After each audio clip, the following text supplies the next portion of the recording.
Hello friend, नमस्कार। स्वागत है आपका एक बहुत ही इम्पोर्टेंट वीडियो में। जैसा कि आपको पता है कि जनवरी 21 को जो आपका सीटेट का एग्जाम होने वाला है, इसके लिए अभी हम लोग लगातार सेट प्रैक्टिस यहाँ कर रहे हैं। ठीक है, अभी हम एक नए सेट के साथ आपके सामने हैं। यह जो है आपका सीडीपी का प्रश्न है। ठीक है, बाल विकास एवं शिक्षा शास्त्र का जो 1 से लेकर 30 तक प्रश्न रहता है, इसके अंतर्गत यह सेट प्रैक्टिस है। चलिए हम लोग एक एक करके देख लेते हैं। ठीक है, पहला प्रश्न है, आपकी कक्षा में कुछ बच्चे हैं जो गलतियां करते हैं। इस परिस्थिति का आपके विश्लेषण के अनुसार इनमें से कौन सा कथन सर्वाधिक उपयुक्त है। मतलब बच्चा जो है कक्षा में गलतियां कर रहे हैं, इसके लिए इसमें से कौन सा कथन जो है सर्वाधिक उपयुक्त है आपके विश्लेषण के अनुसार। ठीक है, पहला है, बच्चों का बुद्धि स्तर निम्न है। ऐसा नहीं है। देखिए, बच्चे जिस लेवल पर होंगे, विकास के जिस स्तर में होंगे, उनकी बुद्धि स्तर उसी तरह से डेवलप होता है। दूसरा है, बच्चों ने अभी तक संकल्पनात्मक स्पष्टता प्राप्त नहीं की है तथा आपको अपनी शिक्षण विधि पर चिंतन करने की आवश्यकता है।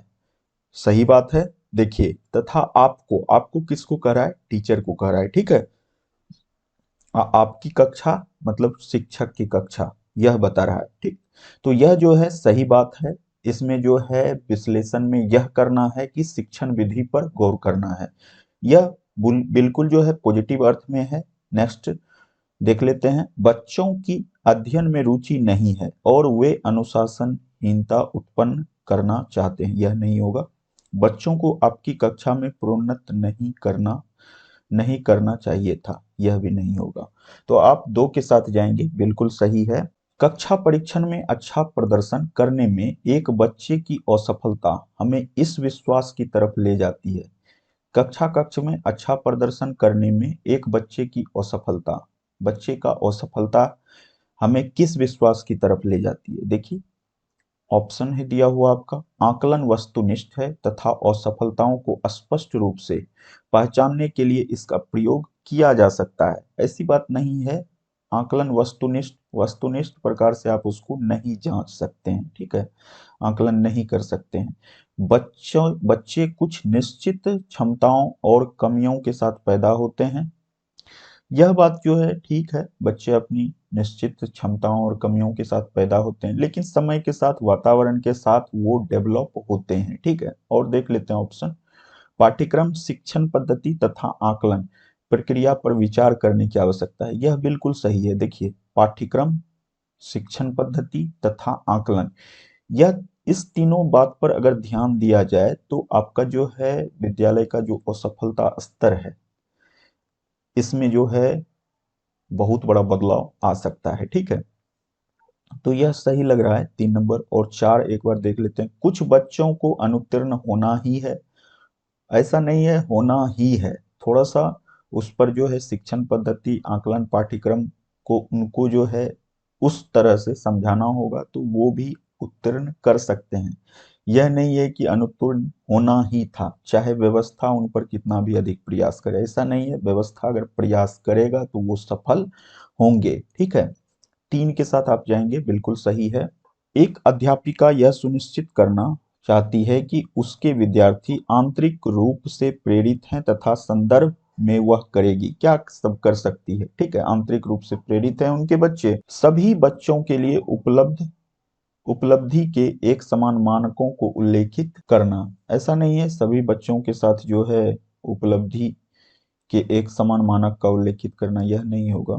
इस प्रकार की अधिगम गतिविधियों की योजना बनाना जो अभिसारी, देखिए अभिसारी यह नहीं होता है, अपसारी चिंतन पर प्रोत्साहन देना होता है। अभिसारी को प्रोत्साहन दीजिएगा तो वह जो है नेगेटिव सेंस में चला जाता है। ठीक है, आप प्रश्न भी बहुत सारा देखे होंगे, अगर प्रीवियस सेट आप लगातार देख रहे हैं तो वहां अपसारी चिंतन की बात होती है। ठीक है, अभिसारी की नहीं होती है। अंतिम परिणाम पर ध्यान देने के बजाय व्यक्तिगत रूप से, अंतिम परिणाम पर ध्यान देने के बजाय व्यक्तिगत रूप से, यह जो है आपका सही है। ठीक है, उसको जो है व्यक्तिगत रूप से उस पर ध्यान देना चाहिए। ठीक, इससे जो है उसको अंतिम परिणाम के विषय में नहीं सोचना है, ध्यान नहीं देना है। वस्तु रूप में पुरस्कार, देखिए पुरस्कार की बात आ गई। तो यह तो आपका नेगेटिव सेंस में हुआ, तो यहाँ आप 3 के साथ जाएंगे, बिल्कुल सही है। निम्नलिखित में से कौन सा कथन सबसे बेहतर ढंग से वर्णन करता है कि कक्षा में बच्चों को प्रश्न पूछने के लिए क्यों प्रोत्साहित करना चाहिए? बच्चों को प्रश्न पूछने के लिए क्यों प्रोत्साहित करना चाहिए? इस 4 में से देखिए, प्रश्न बच्चों की जिज्ञासा को बढ़ाते हैं, सही बात है। जिन चीजों के बारे में बच्चे नहीं जानते उसके बारे में विचार करवा कर उन्हें यह महसूस करवाया जा सकता है कि उनकी बुद्धि की कमी है। देखिए, बुद्धि की कमी, यह तो नेगेटिव सेंस में हो गया। प्रश्न जो है अन्योन क्रिया के द्वारा अधिगम को आगे बढ़ाते हैं। देखिए, अधिगम को आगे बढ़ाते हैं, बिल्कुल यह जो है आपका पॉजिटिव सेंस है। तथा संकल्पनात्मक अस्पष्टता की दिशा में, सही बात है, संकल्पनात्मक अस्पष्टता की दिशा में भी आगे बढ़ते हैं। देखिए, यह सब जो है आपका पॉजिटिव सेंस है, पॉजिटिव वाक्य है, पॉजिटिव वर्ड है, तो इसलिए इसको हम पहले टिक कर लेते हैं। एक और है, बच्चों को अपने भाग कौशल के अभ्यास की आवश्यकता। अभ्यास, देखिए, बार बार अभ्यास की बात भी जो है नेगेटिव सेंस में यूज होता है। आप 3 के साथ जाएं, बिल्कुल सही है।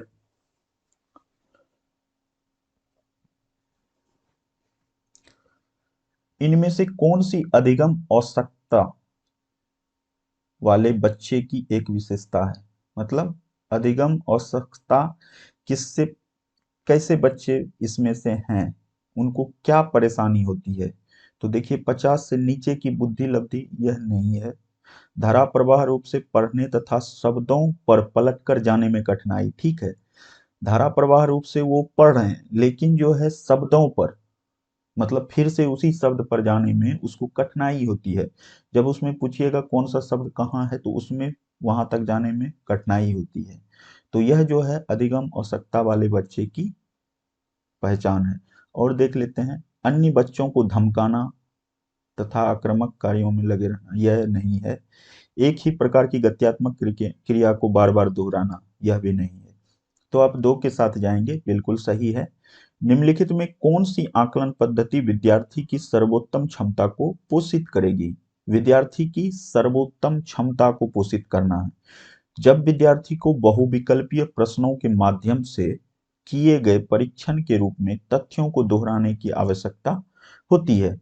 जब विद्यार्थी तथ्य को लगातार दोहराएंगे तब होगा, ऐसा नहीं है। तथ्य को लगातार दोहराना जो है यह आपका नेगेटिव सेंस में यूज होता है, ठीक है। तो इसको हम लोग पहले हटा देते हैं। दूसरा देखिए, जब परीक्षा के अंकों और विद्यार्थी की योग्यता के बीच सकारात्मक सहसंबंध पर बल दिया जाता है।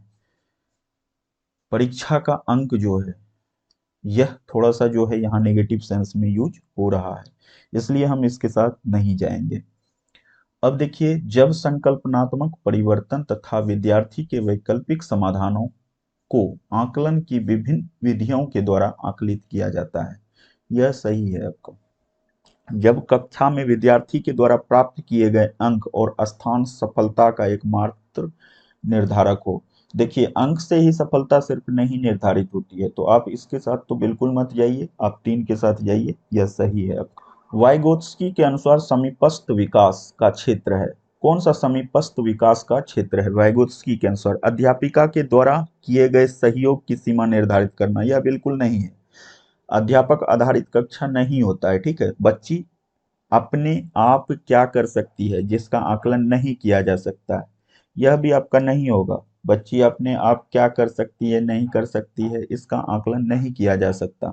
बच्चे के द्वारा स्वतंत्र रूप से किए जा सकने वाले तथा सहायता के साथ करने वाले कार्य के बीच अंतर, यह सही है। बच्चों को अपना सामर्थ्य प्राप्त करने के लिए उपलब्ध कराए गए सहयोग की मात्रा एवं प्रकृति। आपका सबसे सटीक है 3 नंबर, आप 3 नंबर के साथ जाएंगे, ठीक है। यह वाइगोत्स्की के अनुसार समीपस्थ विकास का क्षेत्र है। अब देखिए, पियाजे साहब का आ रहा है। पियाजे के सिद्धांत के अनुसार बच्चे निम्न में से किससे किसके द्वारा सीखते हैं? किसके द्वारा बच्चे सीखते हैं पियाजे के सिद्धांत में? तो देखिए, सही प्रकार से ध्यान लगाकर जानकारी को याद करना। देखिए, याद करना आ गया, यह पियाजे का नहीं है, ठीक है। उपयुक्त पुरस्कार दिए जाने पर अपने व्यवहार में परिवर्तन करना, यह भी नहीं है। समाज के अधिक योग्य सदस्य के द्वारा उपलब्ध कराए गए, यह भी नहीं है। अनुकूलन की प्रक्रिया, यह बिल्कुल सही है। अनुकूलन की प्रक्रिया जो है पियाजे के सिद्धांत के अनुसार बच्चे निम्न में से किसके द्वारा सीखते हैं? अनुकूलन की प्रक्रिया से सीखते हैं, पियाजे का यह सिद्धांत है। ठीक है, चलिए नेक्स्ट प्रश्न देख लेते हैं। पियाजे अनुमोदन करते हैं कि पूर्व संक्रियात्मक बच्चे याद रखने में असमर्थ होते हैं। निम्नलिखित कारकों में से किसको उन्होंने इस असमर्थता के लिए जिम्मेदार ठहराया है? ठहराया है। तो देखिए पियाजे का अनुमोदन क्या है? पूर्व संक्रियात्मक बच्चे को याद रखने में असमर्थ होते हैं। तो चलिए ऑप्शन इसका देख लेते हैं हम लोग।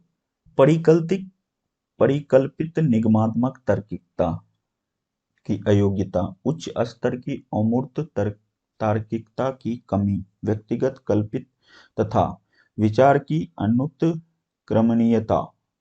यह जो है विचार की अनुत्क्रमणीयता, यह सबसे सटीक है। ठीक है, यह आपका पियाजे के अनुसार कहा गया है, तो इसको जो हम लोग टिक कर लेते हैं। अब देखिए समाजीकरण एक प्रक्रिया है। कैसी प्रक्रिया है समाजीकरण? मूल्यों, विश्वासों तथा अभिलेखों को अर्जित करने की। बिल्कुल सही है, मूल्य का, विश्वास का और अभिलेख को अर्जित करने की। और हम लोग देख लेते हैं मित्रों के साथ सामाजिक बनने की।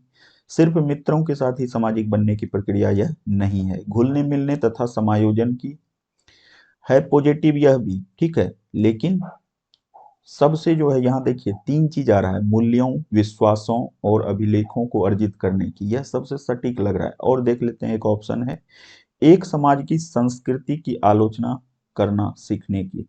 संस्कृति की आलोचना यहाँ हो रहा है, तो यह आपका नेगेटिव सेंस में हो गया, यह तो होगा नहीं। एक के साथ आप जाइए, बिल्कुल सही है।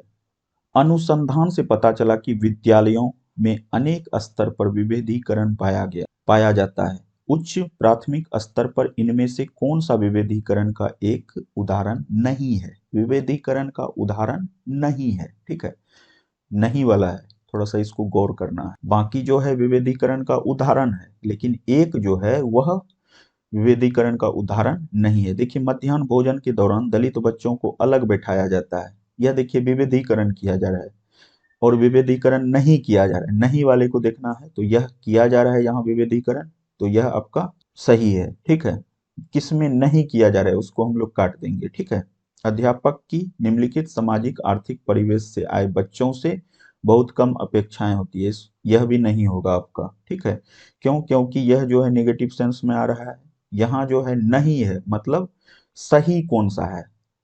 बहुत से अध्यापक पढ़ाने के लिए केवल व्याख्यान विधि का उपयोग करते हैं। और इसके बाद देखिए लड़कियों को गणित तथा विज्ञान विषय को लेने के लिए प्रोत्साहित नहीं किया जाता है। देखिए नहीं किया जाता है, ऐसा नहीं है। ठीक है, तो आप जो है यहाँ एक के साथ जाएंगे। ठीक है, अनुसंधान से पता चला है कि बहुत सारे अध्यापक पढ़ाने के लिए केवल जो है व्याख्यान विधि का ही उपयोग करते हैं।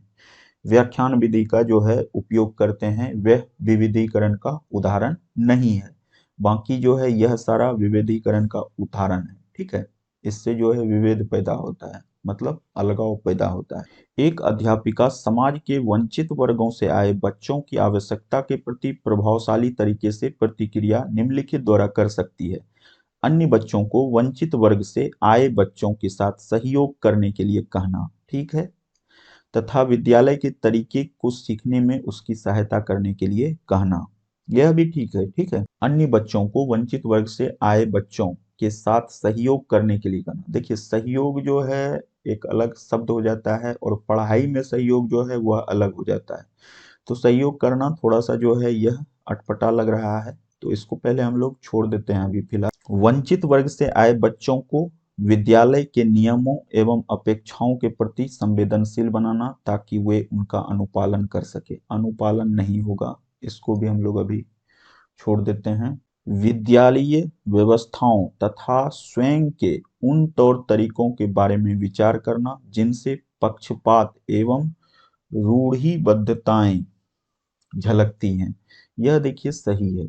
वंचित वर्ग से आए बच्चों की आवश्यकताओं के प्रति प्रभावशाली तरीके से, प्रभावशाली तरीका जो होगा वह होगा विद्यालयीय व्यवस्था तथा स्वयं के उन तौर तरीकों के बारे में विचार करना जिनसे पक्षपात एवं रूढ़िबद्धताएं झलकती। बच्चों को जो है जिससे लगता है, जैसे कि उस अध्यापिका को लगता है कि जो बच्चे वंचित वर्ग से आए हैं उनका जो तौर तरीका है उनसे पक्षपात किया जा रहा है, उनमें रूढ़िबद्धताएं जो पहले से बनी हुई है, आदतें हैं, बेटे उसको जो है फॉलो किया जा रहा है, तो उसको जो है बिल्कुल नहीं करने देना है। इससे जो है क्या होगा कि उनका जो है पढ़ाई का, अध्यापन का जो स्थिति है उसमें सुधार होगा। एक ऑप्शन और है, उनके प्रताड़ित होने के अवसर को कम करने के लिए यह सुनिश्चित करना कि बच्चे आपस में अन्योन्य क्रियाएं करने का मौका ना पाएं। देखिए, जब बच्चे एक साथ नहीं रहेंगे, समूह प्रक्रिया बोला जाता है जो कि अध्ययन में सहायता करता है, ठीक है, तो यह समूह प्रक्रिया के विरुद्ध हो गया। नेक्स्ट प्रश्न देख लेते हैं। एक बहुसांस्कृतिक कक्षा कक्ष में एक अध्यापिका सुनिश्चित करेगी कि आकलन में निम्नलिखित में से सम्मिलित हो। क्या आकलन में सम्मिलित होना चाहिए? अपने आकलन उपक्रम की विश्वसनीयता तथा वैधता, अपने विद्यार्थियों की सामाजिक सांस्कृतिक पृष्ठभूमि, अधिगम के न्यूनतम स्तर के लिए अनुपालन करते हुए विद्यालय प्रशासन की अपेक्षाओं को पूरा करना, और चौथा है आकलन उपकरण का मानकीकरण। ठीक है, यह 4 ऑप्शन आपको दिया हुआ है यहाँ।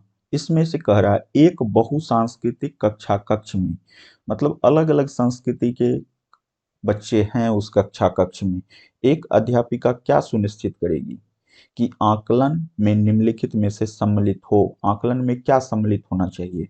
अपने विद्यार्थी की सामाजिक सांस्कृतिक पृष्ठभूमि। देखिए, अलग अलग संस्कृति के हैं तो सांस्कृतिक पृष्ठभूमि रहनी चाहिए, सामाजिक तो है ही, सामाजिक और सांस्कृतिक दोनों पृष्ठभूमि रहना चाहिए, तो यह बिल्कुल सही है, आप इसके साथ जाएंगे। कोनबर्ग के सिद्धांत की एक प्रमुख आलोचना क्या है? यहाँ आलोचना दिया हुआ है कोनबर्ग सिद्धांत के अनुसार, उसमें जो है हम लोग देख लेते हैं। कोलबर्ग के बिना किसी अनुभूति मूलक आधार के सिद्धांत प्रस्तुत किया। कोलबर्ग ने नैतिक विकास की स्पष्ट अवस्थाओं का उल्लेख नहीं किया। कोलबर्ग ने प्रस्ताव दिया कि नैतिक तार्किकता विकासात्मक है। कोलबर्ग ने पुरुषों एवं महिलाओं की नैतिक तार्किकता में सांस्कृतिक विभिन्नताओं को महत्व नहीं दिया। ठीक है, यह 4 ऑप्शन है, इसमें से प्रमुख आलोचना क्या है यह पूछ रहा है।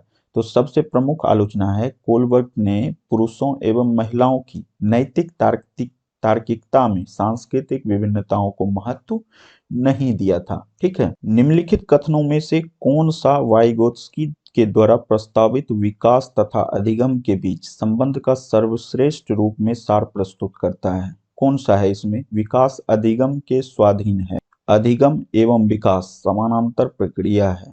तीसरा है विकास प्रक्रिया है, अधिगम प्रक्रिया से पीछे रह जाती है। विकास प्रक्रिया जो है अधिगम प्रक्रिया से पीछे रह जाती है। वाइगोत्स्की के अनुसार प्रस्तावित विकास तथा अधिगम के बीच संबंध का सर्वश्रेष्ठ रूप में सार प्रस्तुत करता है। सार जो है यही प्रस्तुत करता है आपका, विकास की प्रक्रिया जो है अधिगम प्रक्रिया से पीछे रह जाती है। यह वाइगोत्स्की का प्रस्तावित विकास तथा अधिगम के बीच जो सर्वश्रेष्ठ सार है वह प्रस्तुत होता है। ठीक है, किस प्रकार के एक अध्यापिका बच्चों को बेहतर समस्या समाधानकर्ता बनने में सहायता कर सकती है? किस प्रकार से एक अध्यापिका बच्चों को बेहतर समस्या समाधानकर्ता बनाने में सहायता कर सकती हैं? तो इसके लिए पहला ऑप्शन है बच्चों को विविध प्रकार की समस्याओं का समाधान करने के मौका देना तथा उनका हल करते समय सहयोग देना। यह बिल्कुल सही है। यहाँ जो है पढ़ाई में सहयोग दिया जा रहा है, तो यह पॉजिटिव सेंस में हो गया, तो इसको हम लोग एक बार टिक कर लेते हैं और देख लेते हैं। समस्या का समाधान करने के लिए वस्तु रूप से पुरस्कार देना, देखिए पुरस्कार की बात आ गई, तो यह आपका नहीं होगा।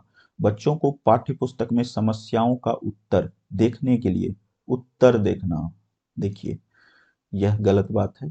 डायरेक्ट उत्तर नहीं देखना, पहले जो है प्रश्न देखिए, उसको बनाइए, उसका वैकल्पात्मक क्या है उसको देखना है, उत्तर बाद की बात है। विद्यार्थियों के सामने प्रस्तुत सभी समस्याओं के सही समाधान उपलब्ध कराना। सही समाधान जब उपलब्ध करा ही दिया जाएगा तो बच्चे क्या करेंगे? खुद से तो बच्चे कर नहीं सकते हैं फिर कुछ, तो यहाँ जो है यह भी आपका नहीं होगा। एक छात्रा एक प्रकरण में मुख्य बिंदु को रेखांकित करती है तथा उसका एक दृश्यात्मक प्रस्तुतिकरण बनाती है तथा प्रकरण की समाप्ति पर अपने दिमाग में उत्पन्न होने वाले प्रश्नों को प्रस्तुत करती हैं। यह क्या है? विचारों के संगठन के द्वारा अपने चिंतन को निर्देशित करने की कोशिश कर रही है। केंद्र बिंदु की विधि का प्रयोग करने की कोशिश कर रही है। अनुरक्षण पूर्वाभ्यास की रणनीति का प्रयोग करने की कोशिश कर रही हैं। चौथा है प्रेक्षण अधिगम सुनिश्चित कर रही है। इस इसमें से कौन सा ऑप्शन सही है? तो देखिए, विचार के साथ संगठन के द्वारा अपने चिंतन को निर्देशित करने की कोशिश कर रही है, यह बिल्कुल सही है। आज का लास्ट प्रश्न है, एक शिक्षार्थी केंद्रित कक्षा कक्ष में अध्यापिका को अधिगम को सुगम बनाने के लिए बच्चों को एक के साथ अंकों के लिए मुकाबला करने के लिए मुकाबला करना नहीं है। ठीक है, इसको पहले ही हम लोग हटा देते हैं, यह नहीं होगा। मुख्य तथ्यों की व्याख्या करने के लिए व्याख्यान का प्रयोग, व्याख्यान विधि का प्रयोग भी नेगेटिव सेंस में होता है। वह अपने विद्यार्थियों से जिस प्रकार की अपेक्षा कर उसे प्रदर्शित करना और उस बच्चे को वैसा करने के लिए दिशा निर्देशित करना, यह भी अटपटा लग रहा है। ठीक है, अपेक्षा नहीं किया जा सकता, स्टूडेंट से बहुत ज्यादा अपेक्षा नहीं किया जा सकता है। इस प्रकार की पद्धतियों को नियोजित करना, जिसमें अपने स्वयं के अधिगम के लिए पहल करने में प्रोत्साहित करना, यह सही है आपका। 4 के साथ आप जाएंगे। तो आज हम लोग कुछ प्रश्न किए। चलिए मिलते हैं कल फिर एक नए सेट के साथ। अपना ख्याल रखिए, खुश रहिए, बाय बाय, जय हिंद।